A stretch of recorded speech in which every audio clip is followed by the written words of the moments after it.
abra su Biblia en el Evangelio según San Juan, capítulo 5, Juan 5:5. El título de la enseñanza del día de hoy es Jesús sana al paralítico de Betesda. Es el tema número 9 de la serie Jesús sana, la cual estamos retomando el día de hoy, después de traer un mensaje la semana pasada referente a la gratitud y tener este tiempo de cena del Señor que fue maravilloso, fue de bendición. Hoy retomamos esta serie y es el tema número 9, Jesús sana al paralítico de Betesda, y leemos Juan capítulo 5, versículo 5. ¿Ya lo tiene? Dice así: y había allí un hombre que hacía 38 años que estaba enfermo. Cuando Jesús lo vio acostado y supo que llevaba ya mucho tiempo así, le dijo: ¿quieres ser sano? Señor, le respondió el enfermo, no tengo quien me meta en el estanque cuando se agita el agua, y entre tanto que yo voy, otro desciende antes que yo. Jesús le dijo: levántate, toma tu lecho y anda. Y al instante aquel hombre fue sanado y tomó su lecho y anduvo, y era día de reposo aquel día. Quiero empezar con algunas preguntas y vaya escuchándolas y vaya tratando de responderlas. La primera pregunta: ¿Jesús sigue sanando el día de hoy? ¿Él sana a todos? Antes de responder, escuche, si no tiene la respuesta, no tiene que responder. ¿Jesús sana a todos? ¿Puede sanar por medio de la medicina o de otros remedios? ¿Es necesario que el enfermo tenga fe para ser sano? ¿Es necesario que el enfermo conozca a Cristo para ser sanado por Él? ¿Puede una persona estar enferma a causa del pecado? Bueno, si creemos que Jesús sana hasta el día de hoy y que en su soberanía Él utiliza personas para hacerlo, para sanar a otros, y que también utiliza a personas para predicarles a otras y que otras sean salvas, todas estas preguntas deben de ser respondidas a la luz de la palabra, no solo por lo que creemos, sino a la luz de la palabra. Lo que buscamos nosotros, no sé tú, lo que busco yo y espero que tú también, es imitar a Cristo. Después de todo, somos discípulos, somos cristianos, pequeños cristos, imitadores de Jesús.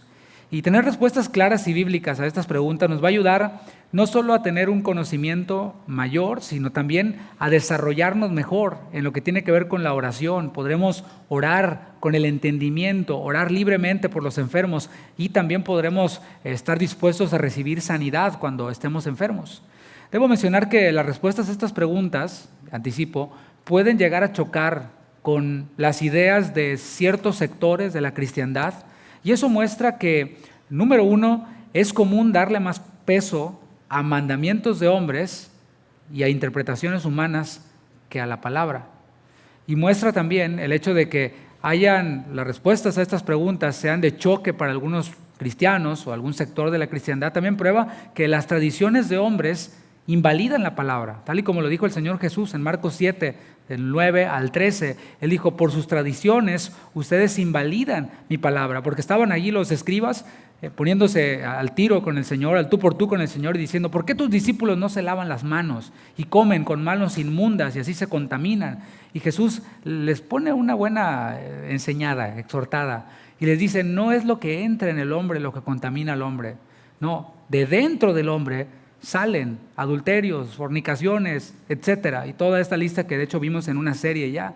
Y el Señor les estaba diciendo: ustedes con sus tradiciones de lavarse las manos están invalidando la palabra de Dios, que es que no quiere Él manos limpias por fuera. Lo que Él quiere es limpiar el corazón del hombre que está contaminado por el pecado. ¿Y qué es lo que ocurre cuando nos centramos en tradiciones de hombres y no en la palabra de Dios, en interpretaciones de hombres y no en la palabra de Dios? Lo que resulta de eso es una religión hueca, pero no una vida en abundancia. El Señor Jesús, mis hermanos, vino a traer vida y vida en abundancia. No vino a ofrecer una religión hueca, no, vino a traer vida y vida en abundancia. ¿Cuántos dicen amén? Si eso es lo que venías buscando, eso es lo que vas a recibir.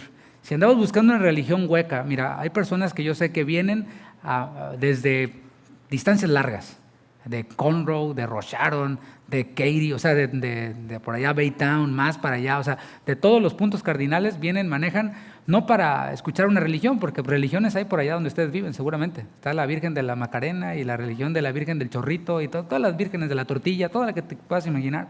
Se trata de religiones huecas, pero venimos a disfrutar de vida abundante y como cantábamos hace un momento, es su palabra la que es más dulce que la miel, es su palabra la que nos alumbra, la que nos guía. Y yo pensaba mientras que preparaba esta enseñanza, pensaba que hay personas que no creen que Jesús siga usando a creyentes el día de hoy para que los enfermos sean sanados. O sea, no creen lo que dice la palabra, que el Señor puede utilizar a los ancianos de la iglesia para que oren por el enfermo. O sea, no creen eso. En cambio, creen que un médico, que es una persona, porque hay quienes dicen, no, Jesús sí sana, pero no usa personas. Pero en cambio sí dicen, un médico, que es una persona también, puede sanar a otras personas con medicina. ¿Te fijas lo incongruente? O sea, Jesús no sana usando a personas para que oren, pero sí sana a personas a través de los médicos y de la medicina. Está confuso, ¿no? Ahora, no estoy diciendo que esté mal tomar medicinas, por favor, no vaya a hacer eso. Mi énfasis tiene que ver con la fe, con lo que tiene que ver con la palabra de Dios. La sanidad que vamos a ver el día de hoy se desarrolla en algo muy parecido a un hospital, en algo similar así. Juan capítulo 5, versículo 2, dice, y hay en Jerusalén, cerca de la puerta de las ovejas, un estanque llamado en hebreo Betesda, el cual tiene 5 pórticos. Bueno, este lugar se encontraba, como dice el texto, junto a la puerta de las ovejas. Es una de las puertas de la muralla de Jerusalén, de los muros. Ahora solo queda un muro ahí, pero antes estaba toda una muralla con varios pórticos y estaba cerca de la puerta de las ovejas. Bueno, allí, cerca de la puerta de las ovejas, había un estanque, una piscina, no una alberca como tú conoces, algo así, pero era una piscina, un lugar donde había agua estancada, como lo dice el nombre. Y esta piscina, este estanque, tenía por nombre Betesda, dice el texto que es en hebreo. Betesda aparece por este nombre solo una vez en el Nuevo Testamento. Este nombre Betesda tiene varios significados o tiene varios equivalentes. Puede significar casa del pez, puede significar casa del olivo. También se le identifica con el arameo Bet Esda, que significa misericordia. Qué interesante eso, ¿no? Y hay uno más que es reciente, de excavaciones recientes, arqueológicas, y viene del hebreo Bet Asda, y equivale a aguas desbordantes. Y eso es interesante. Era común que en los pórticos que había en las murallas de Jerusalén se juntaran los enfermos para pedir dinero, para pedir limosna, para mendigar. Pero en los pórticos de este estanque, según leemos, que estaba cerca de la puerta de las ovejas, habían muchísimos enfermos. Por eso digo que era similar a un hospital. Dice el versículo 3, en estos yacía una multitud de enfermos. Y nos da la descripción de algunos de ellos o de las enfermedades de ellos, ciegos, cojos y paralíticos que esperaban el movimiento del agua. Bueno, todos sabemos que en un estanque, en una piscina, no hay olas, ¿verdad que no? O sea, el agua no se mueve. O sea, no pienses en las albercas que hacen ahora, ¿no? Albercas con olas. No, como las que hay en SeaWorld o algo así, no, nada que ver. Que por cierto, hoy el clima se prestaba para ir a una de esas, ¿no? Mañana va a ser frío. En fin. Todos sabemos entonces que en un estanque el agua no se mueve, está fija, sí, porque está estancada. Pero aquí podemos ver que esta agua se movía. Dice que esperaban el movimiento del agua. Así que ya desde aquí vemos algo que está raro, ¿no? O sea, algo sobrenatural. Naturalmente el agua en una piscina no se mueve. Vamos a leer la explicación que Juan nos da acerca del movimiento del agua. Dice el versículo 4, porque un ángel descendía de tiempo en tiempo al estanque y agitaba el agua, y el que primero descendía al estanque después del movimiento del agua quedaba sano de cualquier enfermedad que tuviese. ¿Qué podemos decir de este versículo, de este hecho? Bueno, debo decir primero que este versículo no se encuentra en los mejores manuscritos. Es decir, lo que nosotros tenemos como la Biblia Reina Valera es la traducción de manuscritos. O sea, había unos manuscritos, rollos de papiro, desde donde se fueron copiando y copiando y copiando. Hay ciertos pasajes que no aparecen, fueron añadidos quizás por los copistas, los cuales estaban copiando el rollo y trataban de darle a algunos ciertas interpretaciones. Eso no quiere decir que nuestra Biblia no es confiable, y esto no afecta tampoco el texto. Fíjate por qué lo digo, porque el hecho de que este versículo no aparezca en los mejores manuscritos no es suficiente para negar que algo sobrenatural estaba ocurriendo. Es decir, el agua estaba estancada, pero se movía. Eso es algo sobrenatural. Vamos a razonar un poquito. Por lo menos una sanidad tuvo que ocurrir allí para que ese estanque se hiciera tan famoso. La prueba es de que habían muchos enfermos, una multitud de enfermos. Si allí no hubiera pasado nada, no estarían allá amontonados todos los enfermos esperando a que pasara esto sobrenatural. Espero estarme dando a entender. Ahora, el versículo 4, que vemos que no aparece en los mejores manuscritos, habla de un ángel. Ahora, si había un ángel o no había un ángel, el hecho es que las multitudes de enfermos se congregaban allí y que en algún momento se lanzaban sobre el agua y el primero que llegaba quedaba sano. Ese es el hecho. Y esto, por el contexto, esto se parece mucho a las costumbres de ciertas religiones, en donde hay un agua milagrosa. ¿Cuántos han oído de eso? Yo me acuerdo, yo tenía como unos 9, 10 años, por ahí rondaba, mi hermana se debe acordar que está aquí en primera fila. Mi padre, que todavía no se convertía, aclaro, llegó con un botellón de agua de tlacote, ¿sí? Esta agua era bien milagrosa, te podías bañar con ella y curaba de todo, te la tomabas y te curaba de cualquier enfermedad, o sea, era un agua milagrosa, ¿no? Bueno, son ese tipo de costumbres que de pronto aparecen. Si tú eres de algún pueblo o algo así, a lo mejor estuviste más expuesto a este tipo de cosas, o no solo aguas milagrosas, sino algún santo que es muy milagroso, ¿sí o no? O alguna virgen que es muy milagrosa, a la que le piden para que sane a un enfermo y el enfermo es sanado. O sea, ¿cómo le hacemos para explicar eso? Ahorita lo vamos a ver. También se parecen a esta idea de un agua que se mueve y el primero que llega es sanado. Bueno, se parece bastante también a los remedios caseros, que pues casi todos conocemos de quienes, o de los cuales casi todos hemos echado mano por primera vez, ¿no? O cositas que no quiero entrar en detalle por eso. Usted sabe de qué estoy hablando. Hasta podemos compararlo también a esta escena, a este lugar con hospitales que cuentan con médicos reconocidos, a los que todos van y hay un médico que les va a sanar porque es muy, muy exitoso y muy bueno en lo que hace. En este caso, en Bethesda, la pregunta es, ¿qué era lo que sanaba a las personas? Estamos viendo que por lo menos una persona tuvo que ser sanada, por eso era popular el lugar. Ahora, ¿qué era lo que sanaba a las personas? O si a esa persona, si hubo solo una, ¿era acaso el agua? ¿Era acaso el ángel, si es que había uno? ¿O era la fe lo que sanaba a las personas? Ya lo estoy poniendo a pensar, que bueno, pues por si venía y se estaba durmiendo, ya estaba ahorita pensando, ¿no? La pregunta correcta no es qué es lo que sanaba a las personas, sino quién sanaba a las personas. Y eso es lo que Jesús va a dejar claro aquí. Sigamos leyendo el versículo 5 para encontrar al receptor de esta sanidad en esta porción bíblica. Dice el versículo 5, y había allí un hombre que hacía 38 años que estaba enfermo. ¿Habrá alguien aquí que tenga 38 años, Karen? Digo, ¿alguien que tenga 38 años? Sí, a ver, levante la mano, ¿quién tiene 38 años? Nah, come on. Ahí está, Miguel, mira. Mira, la edad de Miguel tenía este hombre enfermo. Todos esos años tenía enfermo.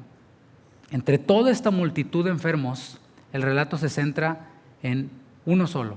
Entre una multitud se centra en uno solo. Dice el texto, había un hombre, no sabemos cómo se llamaba. ¿Qué tal si le ponemos Miguel, ya que tienes 38? Bueno, no sabemos cómo se llamaba, no sabemos de dónde era originario, de dónde era, no sabemos. Lo que sí vemos es que este hombre estaba imposibilitado para caminar. O sea, no es que le dolía la rodilla como a veces nos pasa, ¿verdad? O el talón, o ay, es que me duele aquí. No, estaba imposibilitado para caminar. Dice el texto que se encontraba en un lecho, en una camilla, y estaba a la altura del piso. Seguramente, si él quería trasladarse de un lugar a otro, distancias cortas, tenía que arrastrarse, usar sus manos porque sus piernas no las podía mover y tenía que arrastrarse. No había sillas de ruedas, no había más que esta camilla, era en donde otros, dependía de otros para que lo movieran. Él mismo no podía, tenía que arrastrarse con sus manos si él estaba solo. Bueno, si hoy en día, en este tiempo en el que vivimos, en donde hay estacionamientos para los handicap, en donde hay los lugares que están adaptados para todo esto, si en este tiempo es difícil vivir así, llevar una vida normal, imaginemos lo que era esto en los tiempos de Jesús. Imagínate, las infecciones que no contraía él por estar en el piso, porque no había la higiene que había hoy en día. No es como que, ay, pásame el gel y me desinfecto las manos. No había este tipo de medidas de higiene. Imagínate a todo lo que estaba expuesto este hombre entonces. El texto bíblico nos dice que había estado, repito, en esta condición por 38 años. Eso es mucho tiempo, sin ofender a los que tienen 38 o más. Es mucho tiempo. Mientras leía este pasaje y meditaba en lo triste de la situación de este hombre, vino a mi mente otro hombre en la Biblia, el cual también estaba imposibilitado para caminar. Su nombre fue Mefiboset. No sé si has leído esto en la Escritura. ¿Qué pasó con Mefiboset, el cual era nieto del rey Saúl, era hijo de Jonatán? Hoy en el devocional, a los que lo recibieron, leíamos acerca de David y de Jonatán. Bueno, el padre de Mefiboset, Jonatán, y el abuelo de Mefiboset, Saúl, habían muerto en batalla.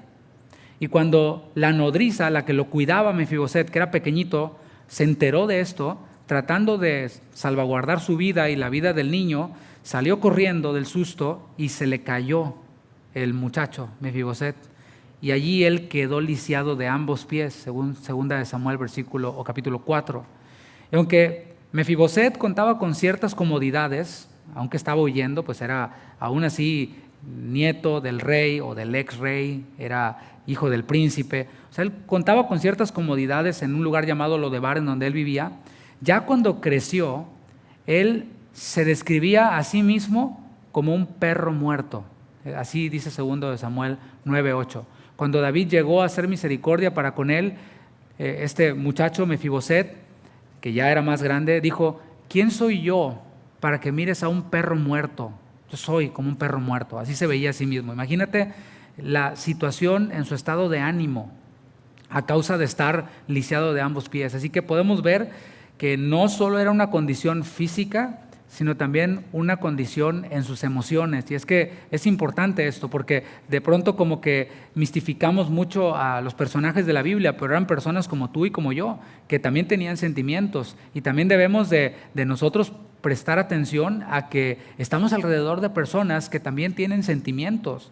Necesitamos ser restaurados de esos sentimientos, esas emociones que están en nosotros, que están desordenadas o están desviadas a causa de cosas que vivimos en nuestro pasado o a causa de alguna enfermedad, de algún trauma, qué sé yo. Son realidades, mis hermanos, y necesitamos exponernos y ser restaurados de ellas. Las cosas que viviste en tu pasado, en tu niñez, necesitamos presentárselas al Señor. No estoy hablando de que vamos a romper las maldiciones generacionales, qué sé yo. No, estoy hablando de una realidad. El pastor Chuy tiene un mensaje que se llama "Alguien te dejó marcado de por vida". Y bueno, casi todos tenemos una situación o varias situaciones así en nuestras vidas, y esa es la causa por la que a veces reaccionamos como reaccionamos, y necesitamos llevarlo al Señor para que Él nos restaure también en nuestras emociones. Bueno, volviendo con el paralítico de Betesda, hay elementos para deducir que había quedado paralítico en algún punto de su vida. De lo contrario, el texto diría que era cojo o paralítico de nacimiento. Así, en Hechos 3 habla de un cojo, el cual dice que estaba así desde que había nacido. Bueno, aquí no se nos dice, y también por otro elemento que aparece más adelante en el texto podemos darnos cuenta de que en algún punto de su vida quedó paralítico. Antes de ver la interacción entre Jesús y este hombre, vamos a leer solo la primera parte del versículo 6. Dice: cuando Jesús lo vio acostado, acuérdate, estaba ahí en ese lecho, y supo que llevaba ya mucho tiempo así. Vamos a detenernos allí. El Señor Jesús pasa por allí, está la multitud de enfermos, imagínate la escena, y el Señor pone sus ojos particularmente en el piso, donde estaba este paralítico, en él, no en los demás, sino en este que estaba ahí en el piso tirado. Y esta es una realidad que no podemos negar. Hay ocasiones en las que el Señor puso sus ojos sobre multitudes y sobre todos, y a todos los sanó. Dice Mateo 8:16, Mateo 12:15, Lucas 6:19, son algunos de los pasajes en donde el Señor veía a las multitudes y los sanaba a todos. Y Él es poderoso para hacer eso. ¿Cuántos dicen amén? Pero en esta ocasión, como en algunas otras, el Señor puso sus ojos solo en uno de toda esa multitud. Y eso no quiere decir que el Señor no sea bueno, ¿verdad que no? Tampoco quiere decir que tenga un poder limitado. No, su poder no cambia, no varía, no disminuye. Lo que quiere decir es esto: Dios es soberano. Jesús es soberano. Él hace lo que quiere. Nadie le tiene que decir lo que haga, ni sugerirle. Él hace lo que Él quiere, es soberano. Y Jesús, quien vino a hacer la voluntad del Padre, sanó a los que el Padre quería sanar. ¿Sí me explico? Él dijo, no he venido a hacer mi voluntad, sino la voluntad del que me envió, que es mi Padre. Entonces, cuando vemos un caso como este, en donde había una multitud de enfermos, pero solo uno es sanado, es porque el Padre quería sanar solo a uno en ese momento. Y Jesús hacía lo que el Padre le decía que hiciera. Luego de ver a este paralítico allá acostado, luego de considerar el tiempo por el que había estado así, es lo que resalta Juan, Jesús va a su encuentro. Notemos algo más. No fue el paralítico el que se acercó a Jesús para ser sanado. O sea, el paralítico se arrastró hasta el estanque, porque acuérdate que no podía mover las piernas. Él se arrastró para llegar al estanque, pero no para llegar hasta donde estaba Jesús. Fue Jesús quien se acercó a él. Tampoco fue como el otro paralítico que ya vimos, que fue llevado cargando por otros amigos de él que lo llevaron hasta Jesús. No ocurrió así. Fue Jesús el que se acercó a este paralítico. Y podemos ver aquí la compasión del Señor Jesús. Él no está allí como que, bueno, pues a ver, háblame y yo voy. No. Jesús tomando la iniciativa. Qué maravilloso, ¿no? Y esta es una lección más sobre la soberanía de Dios. El Señor pone sus ojos sobre algunos enfermos, aunque estos enfermos no le estén buscando a Él. Aunque estén buscando soluciones incluso en otra cosa. O sea, este enfermo estaba buscando la solución a su problema, a su enfermedad, en ese estanque. Ya sea en el estanque, en el agua, en el ángel, pero no en Jesús. Y es Jesús quien va y le busca. Este hombre estaba poniendo su fe, su confianza en algo supersticioso quizás, pero Jesús aún así decide ir hacia donde estaba él. Vamos a ver cómo fue el encuentro, versículo 6, la segunda parte. Cuando Jesús lo vio acostado y supo que llevaba ya mucho tiempo así, le dijo, ¿quieres ser sano? Bueno, la pregunta del Señor a lo mejor te sorprende y dices, ok, 38 años, se tiene que arrastrar, está allí en el estanque en donde espera ser sanado y el Señor le pregunta, ¿quieres ser sano? Bueno, ninguna de las palabras del Señor Jesús fueron palabras ociosas, de eso sí debemos de estar seguros. Si nos parece extraña la pregunta, más bien es que nosotros a lo mejor no estamos entendiendo algo, pero el Señor no habló ninguna palabra ociosa. Él no dijo nada sin sentido. Todo lo que Él dijo tenía y tiene sentido. Por lo tanto, deberíamos de ponerle mucha atención a esta pregunta, a una pregunta que aparentemente es obvia. Bueno, cuando tú convives con enfermos, no sé qué tan frecuentemente convives con enfermos, pero cuando llegas a tener algún encuentro con algún enfermo, hay ocasiones en las que yo me he dado cuenta de que algunos realmente no quieren ser sanados. Yo personalmente lo he comprobado. ¿Por qué? Porque para algunos su identidad gira en torno a su enfermedad. Su identidad está ligada a estar enfermos. Es decir, aunque ellos expresen con su boca, aunque ellos digan que quisieran ser sanados, por dentro les aterroriza la idea de que pudieran vivir de una manera distinta como están viviendo.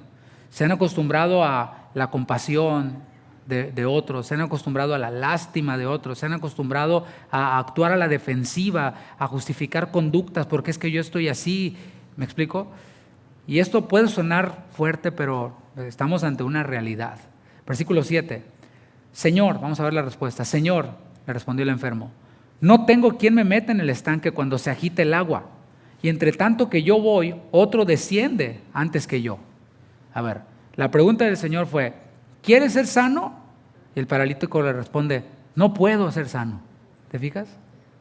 El paralítico dice cómo la gente creía que ocurrían las sanidades en el estanque. El requisito, dice el versículo 7, el requisito para ser sanado era que había que llegar primero. ¿Te imaginas el alboroto que se hacía cuando empezaba a agitarse el agua? ¿Te imaginas eso? Era, yo creo que un caos allí. Seguramente habían pleitos, ¿te imaginas? Un cojo pegándole al ciego, ¿sí? Y el sordo pues, no oía, pero veía bien cómo estaba toda la cosa y le metía el pie al cojo. O sea, imagínate, algo terrible, era un caos esto. Todos estaban allí para ser sanados. Era un desorden y esa es precisamente la mentalidad del mundo. Cada uno busca por lo suyo propio, ¿sí o no? O sea, si se trata de curarse y hay solamente un órgano, va a ser para mí. Y voy a pagar, voy a poner la mejor oferta para obtener ese órgano que me falta a mí, o voy a mover influencias sin importar que haya otro que a lo mejor es más joven, es un niño, no me importa, yo lo quiero. Y esto ocurre, mis hermanos, es así. El acceso a la salud está al alcance de los que tienen más recursos. Eso no es así. Y tienes agentes que vienen de México, de Guatemala, de otros países a Houston para ser tratados, porque tienen dinero para trasladarse acá, para costearse una vida en el centro médico de Houston y ser atendidos por los mejores médicos del mundo. Eso es así. El acceso a la salud está al alcance de los que tienen más dinero. La respuesta del paralítico nos muestra que en realidad no creía que pudiera sanar. O sea, Señor, ¿quieres ser sano? Señor, no hay quien me meta. ¿Y qué haces aquí entonces? ¿No? Aquí es el lugar en donde son sanados los enfermos. ¿Qué haces aquí? O sea, él ya estaba en un lugar en donde podía ser sano, pero había perdido ya la esperanza. Las circunstancias decían que él nunca iba a poder llegar primero.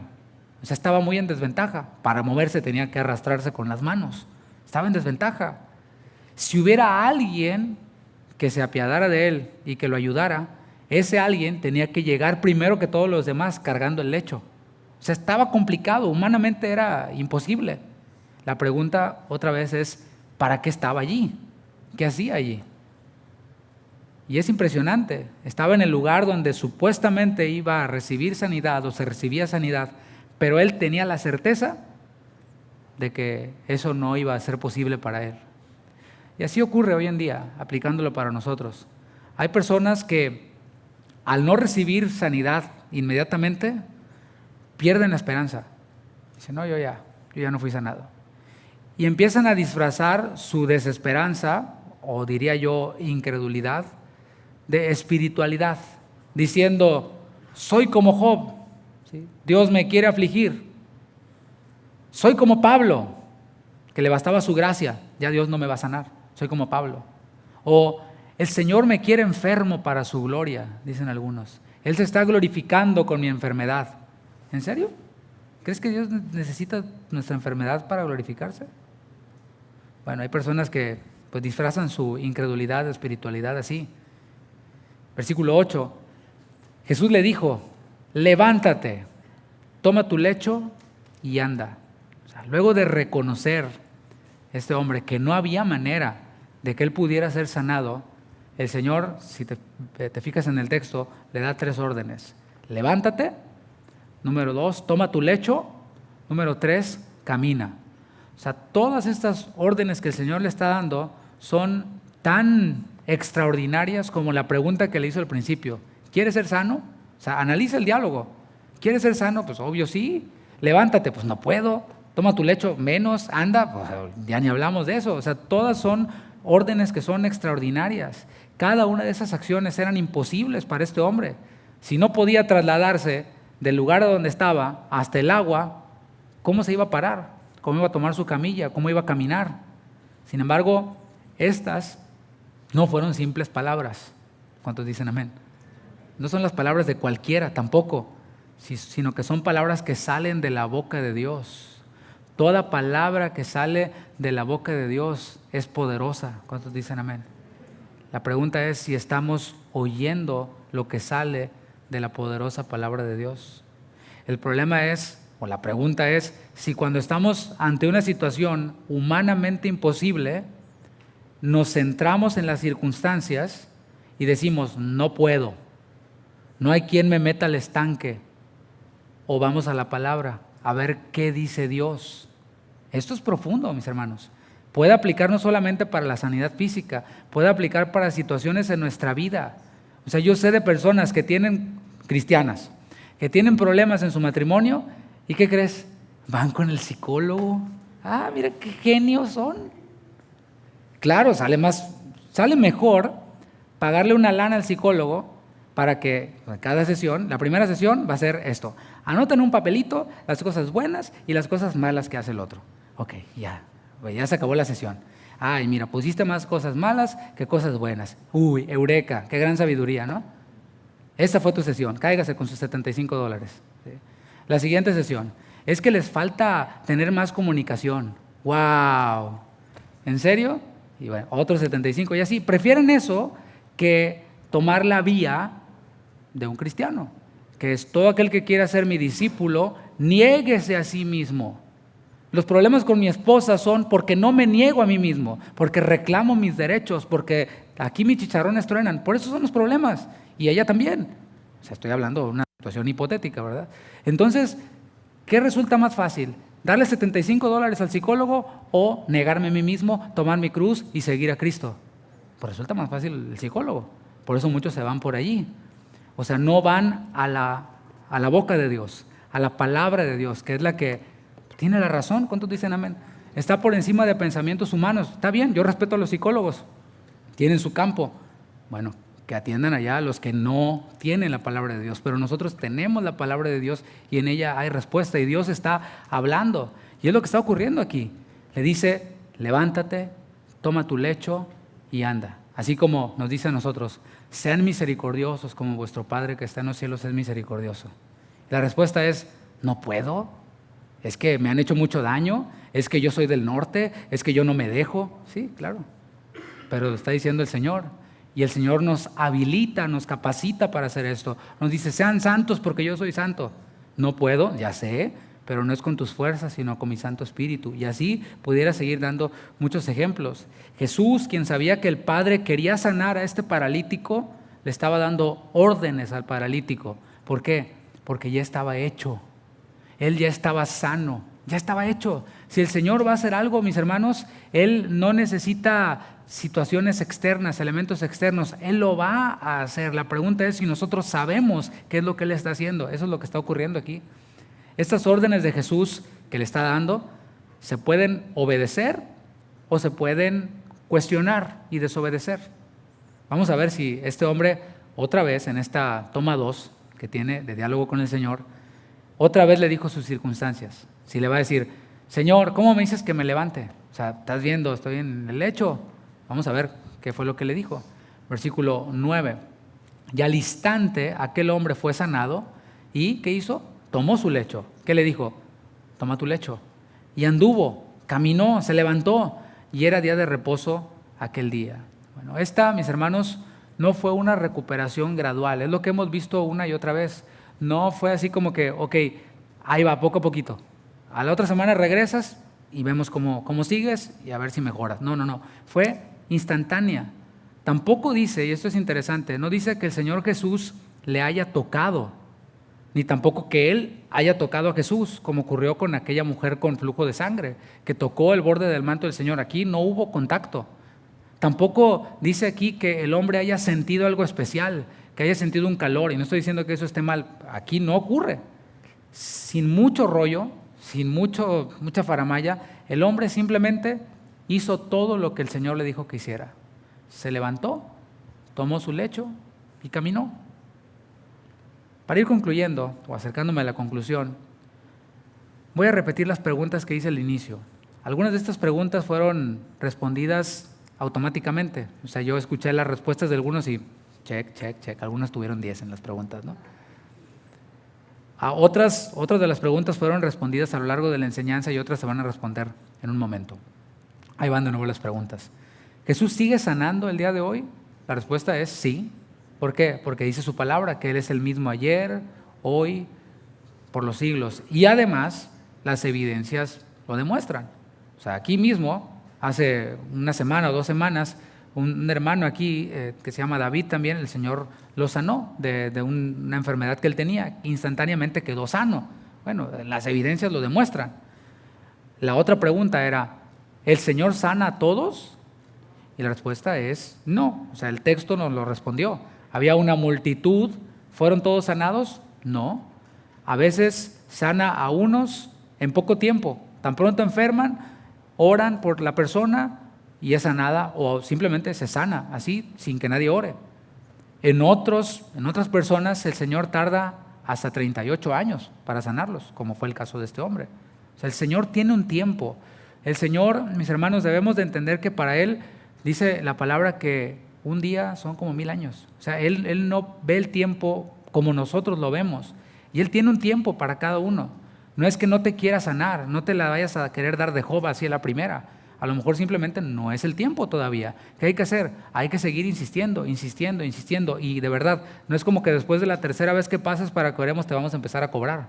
No, o sea, puedes pasar cada reunión y cada reunión oramos por ti. ¿Hasta cuándo? Hasta que el Señor te diga, que tú oigas del Señor, así como Pablo, bástate mi gracia porque mi poder se perfecciona en la debilidad. Cuando tú oigas la voz de Dios que te dice así, bástate mi gracia, no te voy a sanar, entonces si ya no pasas, ningún problema. Y mientras tanto, ¿qué? Síguele pasando, sigue pidiendo, solicitando oración. No vamos a parar de orar a saber la respuesta del Señor. La otra pregunta es, ¿puede sanar el Señor por medio de la medicina o por medio de los remedios? La respuesta es sí. O sea, en los hospitales muchos se sanan, otros se sanan a través de remedios. ¿Cuántos no se han sanado de un dolor de estómago con un té de manzanilla? O sea, por supuesto, o con ramas, o luego sacan cosas ahí medias raras, ¿no? Remedios caseros. Hay otros que hasta han sido sanados con cosas supersticiosas. O sea, y aquí ya me empiezo a entrar un terreno. O sea, ¿cómo con eso es todo supersticioso? Pues con eso se sanó, así como en este estanque. Era una situación pues media supersticiosa, ¿no? Un ángel viene, mueve el agua y el primero que entra es sanado. Está medio supersticioso, pero el hecho de que era alguien sanado ahí. La otra pregunta era, ¿es necesario que el enfermo tenga fe para ser sano? Bueno, la respuesta es doble, sí y no. Muchas veces los enfermos tenían fe, como lo hemos visto, y el Señor se maravillaba. O sea, estoy maravillado de la fe de esta persona. Nunca he visto una fe tan grande, ¿sí? Pero otras veces, como la que estamos viendo hoy, el enfermo parecía que no tenía fe, parecía que no tenía esperanza. A veces era así. O la viuda que vimos, aquella viuda que tenía a su hijo que había muerto, iba llorando, ella iba llorándole a su muertito. No estaba esperando que el Señor hiciera un milagro de ese tamaño. ¿Tenía fe? No, simplemente el Señor se acercó y le dijo, hey, ya no llores, ya está, y lo levantó. Podemos ver estas realidades que no solo se quedan allí, también operan en este tiempo. Si creemos que la Biblia es real, si creemos que Dios es real, que su palabra es real, ¿por qué no pensar que estas cosas siguen ocurriendo así? Y dejamos de poner a Dios en una cajita y de decir, no, las cosas ya no pasan así, ahora pasan así.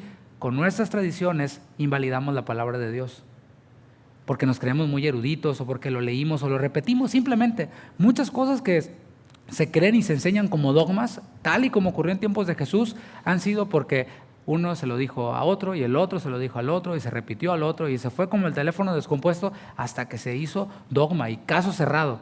Oye, pero la Biblia, o sea, estamos leyendo. No, pero es que así me enseñaron en el instituto. Ah, bueno, adelante, si tú quieres quedarte con tus tradiciones de hombres. Versículo 10. Entonces los judíos dijeron a aquel que había sido sanado, es día de reposo, no te es lícito llevar tu lecho. ¿Qué te parece? Aquí vemos, dice, entonces los judíos, aquí Juan se refiere a ellos como los judíos, en realidad eran los líderes religiosos, escribas, fariseos, los intérpretes de la ley, los principales de los sacerdotes. Ellos aquí, después de ver un milagro, o sea, un paralítico levantándose, llevando su lecho, llevaba 38 años así, en vez de ver eso, en vez de darle gloria a Dios y decir, gloria a Dios, este paralítico fue sanado, está caminando ahora, en vez de hacer eso, lo que les interesaba eran sus tradiciones. No te es lícito llevar tu lecho en día de reposo. Me imagino el paralítico, pues lo tira ahí, ¿no? Ellos eran movidos por la incredulidad, eran movidos por el odio que tenían hacia la persona de Jesús. Fíjate la contradicción tan grande. Líderes religiosos que se supone que se dedican a buscar a Dios, lo que los movía no era la piedad, no era la fe, aunque por fuera tenían apariencia de piedad, tenían sus filacterias, tenían su kipá, tenían todo el talit, todo. Por fuera tenían apariencia de piedad, pero con sus hechos negaban la eficacia de esta piedad. Lo que los movía no era la fe y la piedad, sino era la incredulidad y el odio, lo que ellos tenían en contra de la persona de Jesús. Bueno, lo mismo ha ocurrido por años, lo mismo sigue ocurriendo el día de hoy. Ante las evidencias de sanidades, como la que yo acabo de describir hace un momento, y puedes hablar con el hermano, está por aquí, y con otros que han sido sanados. La hermana Sandra platicaba, la hermana Blanca también por acá. O sea, puedes platicar con ellos. Bueno, personas ven esto y ante la realidad, las evidencias de lo que está ocurriendo, hay muchos eruditos cristianos que sacan sus manuales de ideas de hombres para decir, eso no es lícito, porque ya se terminó de escribir la Biblia. Y cuando la Biblia se terminó de escribir, se acabaron los milagros. Ya Dios no hace milagros a través de la oración de los cristianos. Eso sigue ocurriendo, mis hermanos. Y bueno, esta serie tiene ese énfasis. ¿Por qué? Porque hay conferencias por allá, se escriben libros por acá, eruditos o predicadores primero te enganchan con un tema que es bueno, pero ya cuando te tienen enganchado, entonces sí te avientan el sablazo y te siembran esa semilla de incredulidad. Y luego llegas así como que, ¿y si no es cierto? Y van mucho más allá. Hay algunos que incluso nos desprecian a nosotros, los que creemos que Jesús sigue sanando de forma soberana, y nos tachan de ignorantes. Son unos nacos, son unos ignorantes, esos que creen en eso. Creen que es muy maduro encontrar algunos argumentos para limitar, según ellos, el poder de Dios. No, esto sí es madurez. Encontrar argumentos para limitar a Dios y limitar a su poder. No, mis hermanos, lo único que necesitamos saber es que Dios es soberano, lo he repetido, que Él hace lo que quiere, cuando quiere, de la manera que Él quiere. Si aún sus manuales y sus este tipo de cosas, de ideas que ellos tienen fueran reales, ¿no cree usted que el Señor puede aplastar sus manualitos y sus tradiciones de hombres? Claro que puede. Él es poderoso, Él es soberano. La otra pregunta que quedó pendiente ¿es necesario que el enfermo conozca a Cristo para ser sanado por Él? Y la respuesta es no. Este caso lo demuestra. Y hay otros casos en la Biblia en los que personas recibieron sanidades de su enfermedad y no conocían a Cristo. Hemos visto que el Señor, por ejemplo, resucitó, repito, al hijo de una viuda, la cual no tenía esperanzas, la cual no buscaba a Jesús. O sea, está claro ahí en la Escritura. Hemos visto que otros receptores de milagros no conocían bien a Jesús. ¿Te acuerdas de aquel oficial del rey en Juan 4, unos versículos atrás? No conocía bien a Jesús, le hablaba de igual a igual, no lo conocía bien, no lo veía como el Mesías, como el rey. Y aquí podemos ver que el que recibió la sanidad ni siquiera conocía a Jesús. Versículo 11. Acuérdate, le dicen, no te es lícito llevar tu lecho en día de reposo. Versículo 11. Él le respondió al que le dijo esto, el que me sanó, él mismo me dijo, toma tu lecho y anda. ¿Sí? O sea, no dice Jesús, el Señor, la segunda persona de la divinidad, el que ha existido todo el tiempo, el que es preexistente. O sea, no sacó su manual de cristología. No, dijo, pues el que me sanó, él me dijo que hiciera esto. Yo llevo mi lecho porque él me sanó y pues él me dijo que lo hiciera. Versículo 12. Entonces le preguntaron, ¿quién es el que te dijo, toma tu lecho y anda? Y el que había sido sanado, ¿qué dice el texto? No sabía quién fuese. Entonces, hago la pregunta nuevamente, la replanteo. ¿Es necesario que el enfermo conozca a Cristo para ser sanado por Él? Algunos quizás creían que sí. Hay algunos que dicen, que creen en milagros, pero dicen, no, tienes que conocer de la palabra, tienes que consagrarte, tienes que orar más para recibir tu milagro. Es más, tienes que pactar para recibir tu milagro, ¿sí o no? Y la Biblia muestra otra cosa, lo estamos viendo aquí. Continúo leyendo, porque Jesús se había apartado de la gente que estaba en aquel lugar. O sea, si hubiera estado Jesús por allí, ¿por qué llevas tu lecho si es día de reposo? El que me dijo, aquel que va allá, ese fue el que me dijo. ¿Sí? Pero no estaba, dice que Jesús ya se había ido. Y hay quienes niegan las sanidades porque estas se dan en entornos desordenados. Vamos a irnos más a la actualidad. Iglesias que a lo mejor no tienen la mejor doctrina, es la verdad, pero ocurren milagros ahí. Y hay quienes por lo que ocurre allí, por los desórdenes allí, lo que quieras, que el pastor entró en motocicleta o que entró colgado por allá o que con el saco tiraba a todos. Pero algunos se han sanado y ¿cómo hacemos? O sea, no me voy a quitar el saco, ni me voy a colgar tampoco. Estamos viendo realidades de la palabra, ¿no? Hay quienes dicen, mira lo que pasa y ese desorden. Están fuera de la ortodoxia y la liturgia, está terrible allí. Luego le explico con qué se comen esos platillos, ¿sí? Y dicen, no, eso no es real. Pero bueno, en este caso vemos que el estanque era un lugar desordenado. Para empezar, no creo que oliera muy bien ahí. El agua estaba estancada, ¿no? ¿Y cómo huele el agua estancada? Los enfermos tampoco creo como que se bañaran muy seguido, fueran muy higiénicos. O sea, y acuérdate el alboroto que se armaba cuando empezaba a moverse el agua. O sea, este era un lugar desordenado y lleno de superstición, tal y como muchas iglesias, muchos lugares. Y podemos ver también que el enfermo al que Dios decidió sanar en ese día no conocía a Jesús. ¿Qué nos hace pensar que esto es diferente hoy? Que el Señor no puede sanar en entornos que no son muy ordenados, que son hasta supersticiosos y en personas que a lo mejor no conocen bien a Jesús o no le conocen para nada. O sea, ¿qué nos hace pensar que hoy es diferente? Incluso, voy a ir más allá, dije que puede que choque con algunas de nuestros paradigmas. Hasta en otras religiones ocurren sanidades. También están las pruebas. ¿Cómo le hacemos con eso? Es lo que estamos tratando de responder. Pero no son los ídolos los que sanan. Repito, no son los ídolos los que sanan, los santos, las vírgenes, no son ellos.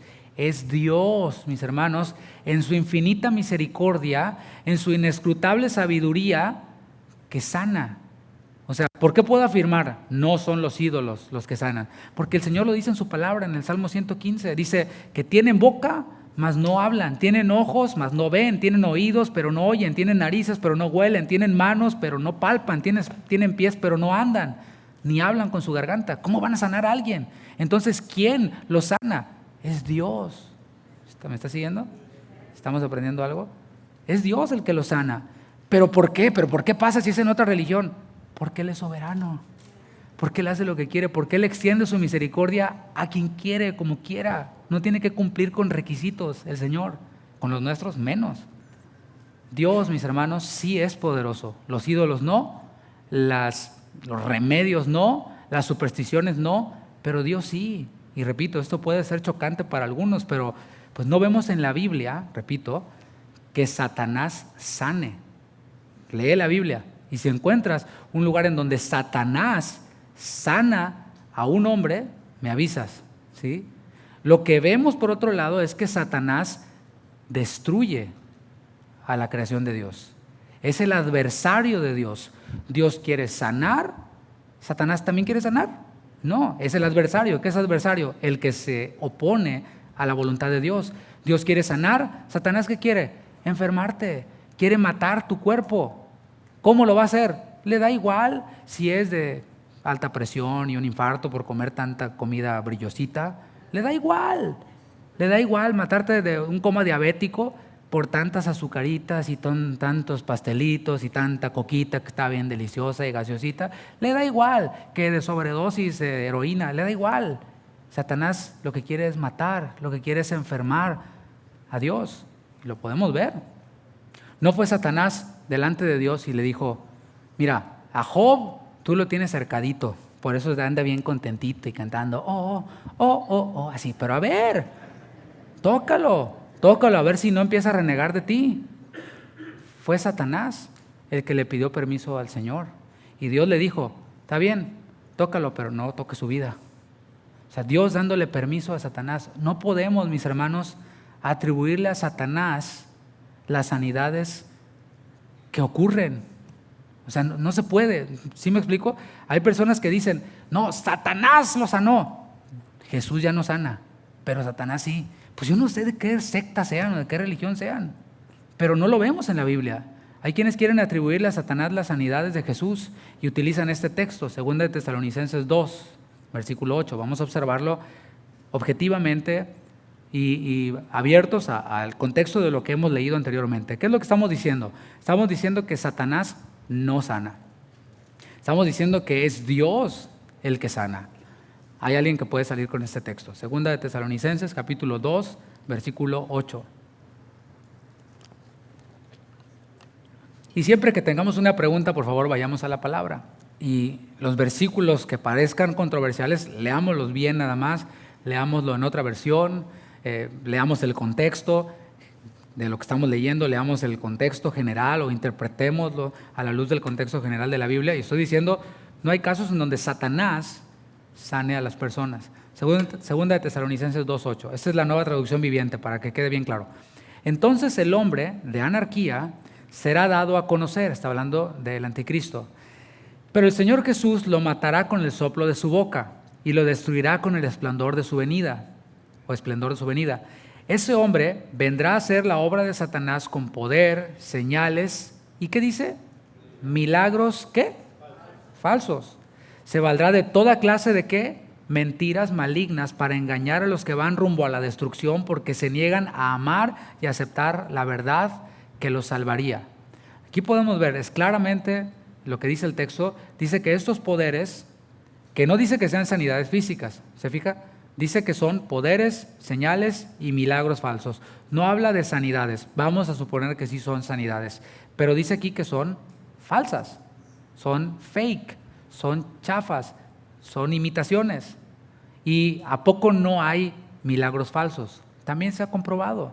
En ámbitos también que no son muy ortodoxos, no son muy ordenados, pueden ocurrir milagros genuinos, pero también milagros falsos.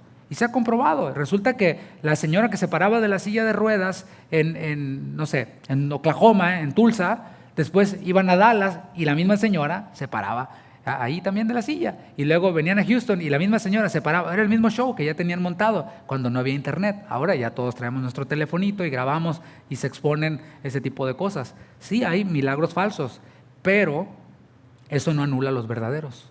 ¿Cuántos dicen amén? Eso tampoco anula el poder de Dios, ni lo que dice la palabra. Y los milagros verdaderos, por un lado están los milagros falsos, por otro lado están los milagros verdaderos. Y los milagros verdaderos son obra del Dios verdadero. ¿No dijo Jesús? Yo soy el camino, la vida y la verdad. Satanás es el padre ¿de qué? De mentira, de lo falso. Si tú te dejas guiar por todo lo falso, por toda la mentira, bueno, pues ya sabes de quién eres hijo, ¿verdad? Pero aquí podemos ver que los milagros verdaderos son obra del Dios verdadero, aunque ocurran en ambientes no muy saludables. Vamos a ver la última pregunta. Dije que ya iba a terminar, que era la conclusión, pero es una conclusión larga, ya se dio cuenta, ¿verdad? La pregunta es, ¿puede una persona estar enferma a causa del pecado? La respuesta es sí y no. El hombre enferma, mis hermanos, ¿por qué? Porque vive en un cuerpo que se está desgastando. Versículo favorito de los de 40 para arriba. Dice que aunque el hombre exterior se va desgastando, el interior se renueva día con día, ¿verdad? Ese es el versículo favorito de los mayores de 40. Y con ese me siento mejor, ¿no? El hombre se va desgastando, el exterior, pero el interior se renueva. Bueno, ¿por qué? Porque estamos en un cuerpo que está envejeciendo, que no va mejorando, no va poniéndose cada día mejor, solo mi esposa se pone cada día más bonita, pero nuestro cuerpo físico se va desgastando día con día, nos va empezando a doler todo, nos empiezan a salir arrugas, nos empiezan a salir canas, no crea que me las pinto, me están saliendo de verdad las canas, ¿sí? Y nuestro cuerpo se enferma. ¿Por qué? Porque Adán, cuando pecó, introdujo al hombre esta degradación. El hombre que estaba diseñado para no morir, para no enfermar, ahora eso es lo que Adán nos heredó. Nos enfermamos y sin duda vamos a morir si es que el Señor no viene antes. Pero hay enfermedades que no son por causa de pecado que uno cometió. O sea, yo pequé y ese pecado me trajo enfermedad. Hay enfermedades que no son por causa de ese pecado, sino porque, repito, tenemos cuerpos que se enferman. Dice Juan 9, versículo 1. Al pasar, Jesús vio a un hombre ciego de nacimiento y le preguntaron sus discípulos diciendo, Rabí, ¿quién pecó, este o sus padres, para que haya nacido ciego? Respondió Jesús, no es que pecó este ni sus padres, sino para que las obras de Dios se manifiesten en él. O sea, no era causa de pecado, fue algo natural en él y el Señor se iba a glorificar sanándolo. Pero hay ocasiones cuando la enfermedad sí viene como una consecuencia por la negligencia del hombre y por el pecado. ¿Me explico?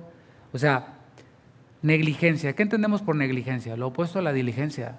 Diligencia es cuando veo un alimento, digo, ¿esto me va a nutrir o me va a enfermar? Y a veces no hacemos esa pregunta. Decimos, ¿está bueno o no está bueno? Delicioso. Échalo. Qué bueno está, échame otro. Está buenísimo, otro. ¿Sí? Y la verdad es de que esa negligencia de satisfacer mi paladar y mi gusto, esa negligencia nos enferma. Y eso es pecado también, porque el cuerpo es templo del Espíritu.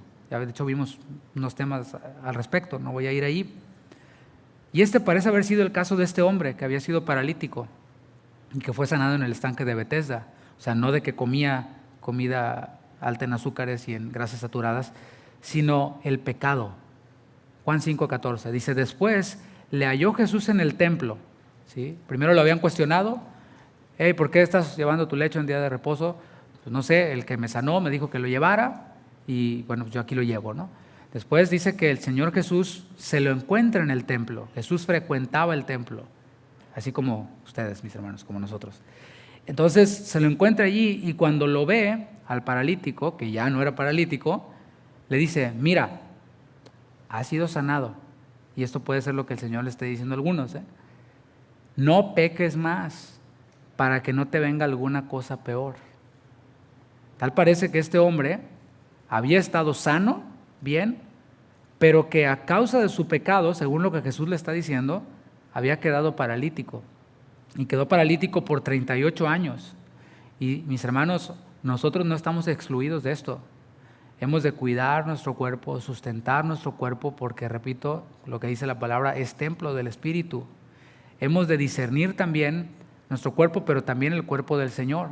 La semana pasada que tuvimos la Santa Cena, leíamos 1 Corintios 11:29, donde dice, porque el que come y bebe indignamente sin discernir el cuerpo del Señor, juicio come y bebe para sí. O sea, lo dice la palabra, no es algo que digo yo, lo dice la palabra. Por lo cual hay muchos enfermos y debilitados entre vosotros y muchos duermen. O sea, hay una enfermedad que viene por no cuidar mi cuerpo, otra enfermedad que viene por no discernir el cuerpo del Señor, que es su iglesia. Y deliberadamente en pecado tomar la cena del Señor. O sea, no es que tengamos que ser perfectos. Deliberadamente, yo estoy viviendo en pecado. Ahí escondido tengo esto, aquello, pero aquí sí pásame la galletita y pásame el juguito. Así, ay Señor, tu cuerpo. Eso es de lo que está hablando. Apocalipsis 2, versículo 20, otro caso en donde vemos que a causa del pecado el Señor sí envía enfermedad al hombre. Dice Apocalipsis 2:20, pero tengo unas pocas cosas contra ti, que toleras a esa mujer Jezabel, que se dice profetiza, enseñe y seduzca a mis siervos a fornicar y a comer cosas sacrificadas a los ídolos. Y le he dado tiempo para que se arrepienta, pero no quiere arrepentirse de su fornicación. He aquí, yo la arrojo en cama y en gran tribulación a los que con ella adulteran, si no se arrepienten de las obras de ella. Podemos ver que también a causa del pecado viene la enfermedad. Le dice Jesús, no peques para que no te venga otra cosa similar o peor.